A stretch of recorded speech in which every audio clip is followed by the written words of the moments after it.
Welcome to the Akshay Money Management YouTube channel for February Market Outlook. Today we have a special guest, Mr. Gopinath, who is the COO and co-founder for Aim High Consulting. They offer a lot of communication for a lot of big, large companies like TTK Prestige, Ola, Flipkart, and dozens of startup companies. How are you? Thanks for coming. Thank you, Narasimha. Thank you for having me on your show. So Gopi sir, I want to ask you about how is this budget and how do you rate this budget? Can you give me an overview of this budget?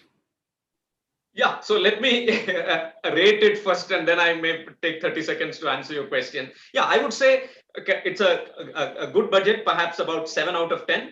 And the main reason that I'm saying it is based on the immediate sentiment and reaction. So the government has done something which has appealed to a lot of experts, and that in a budget, on the budget day, I think is very important. The last couple of budgets, I think, didn't click that much.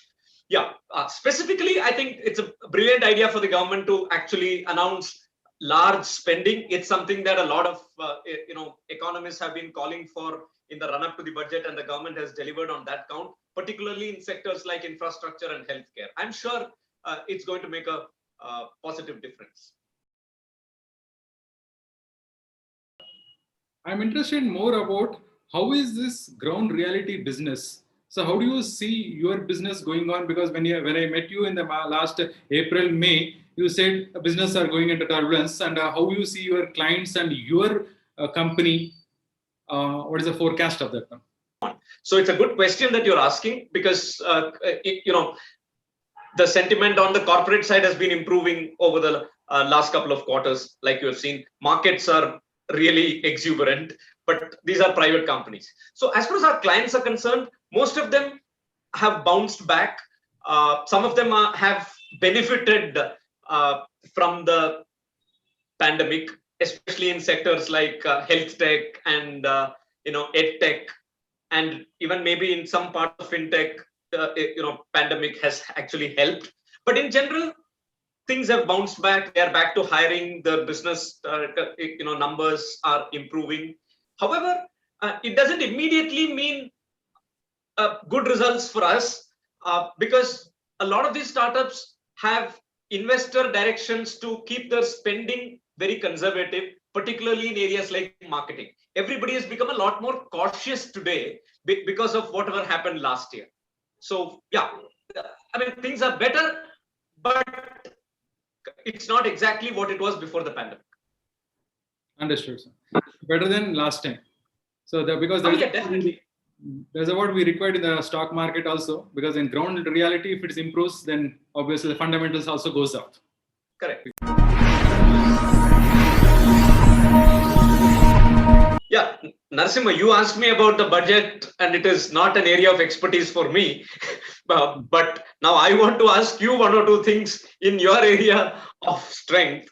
So now, given where the markets are, and these are things that none of us have actually seen these heights ever, while it creates some sense of happiness, it also makes investors like me a little nervous about, should we continue investing, how long to continue investing, what kind of places to invest in. So what's your take? So for all this question, my simple answer, one-line answer is follow FII, foreign investors. Okay. As long as foreign investors are coming into the Indian market, be in the stock market. When they are going, you should also leave. Yeah, but you spoke about the FIIs, but what about the DIIs? Now, India has a lot of domestic institutional investors as well. Don't they make a difference? So let me show the graph with the figures. Then I'll ask the same question to you. You answer me. I'll present the slides to you. So before I showing the data, so you tell me one thing, 2008, what was the situation? Is it a so bad or Indian situation was there, or USA problem was there? Yeah, obviously it started from the USA, and then, when the USA sneezes, everybody catches a cold, right? So India also caught a cold. Correct. So let us come back to 2018. So as you said, DIS means domestic investors. When domestic investors started investing in Jan to December 2018, why the markets are started falling? Okay, yeah. The answer is simple thing, because FIS has started removing the money. DIS, no doubt, in a month they said 15,000 they invested, 26,000 they invested, but market could not able to sustain. It was going down because FIS started removing the money double than the DIS investing it. And let us come back to the recent one during the pandemic. During the pandemic also, DIS invested huge money like 16,000, 55,000 crores in a 1 month, March 2020. But still, if you see the graph, it is market was going down.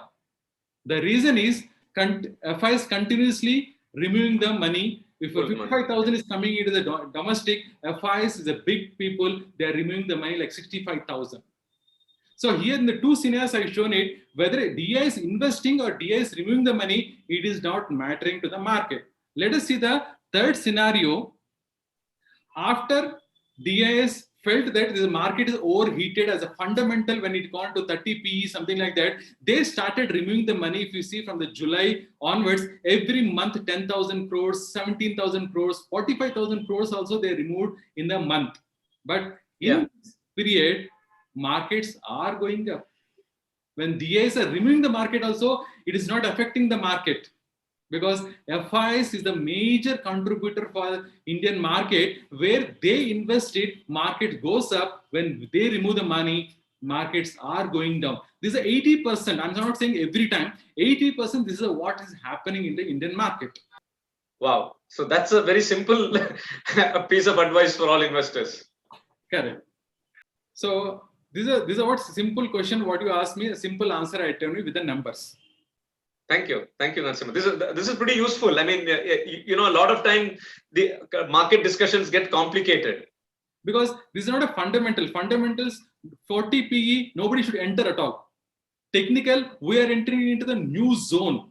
We does not know. Usually, technical means we know this from here it is fallen. I'll come back to this level. But this is beyond this technical or fundamental. So only one thing what I'm following to make all my investors. As long as FI is coming, I'll make all your money, invest in equity. Otherwise, I'll remove. So I mean, are you really saying Indian markets are ruled by FIIs and our investments don't matter at all? Yeah, for that one, I should need to show again one more data point to you.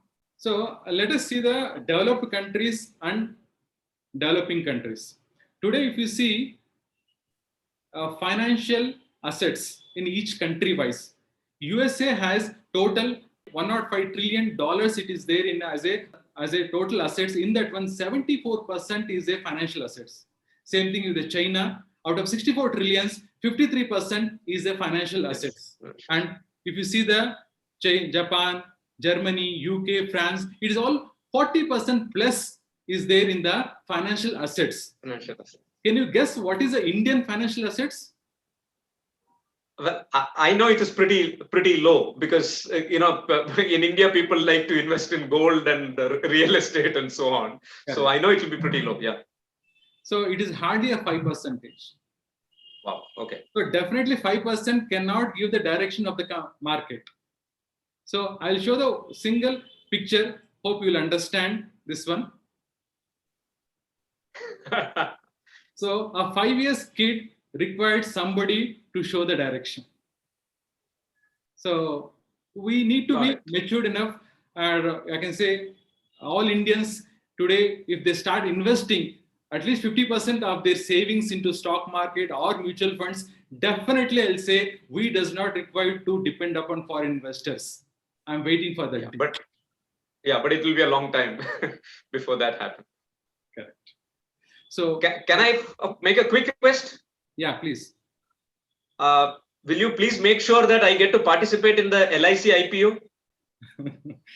So LIC is a big, that is one of the stocks which I want to recommend. If everybody should participate in that one, because if you get it, lucky, because usually this corporates will take away. So for all my viewers, please apply for IPO. Thank you, Narasimha. Thank you very much. Thanks for your time. Thank you, sir.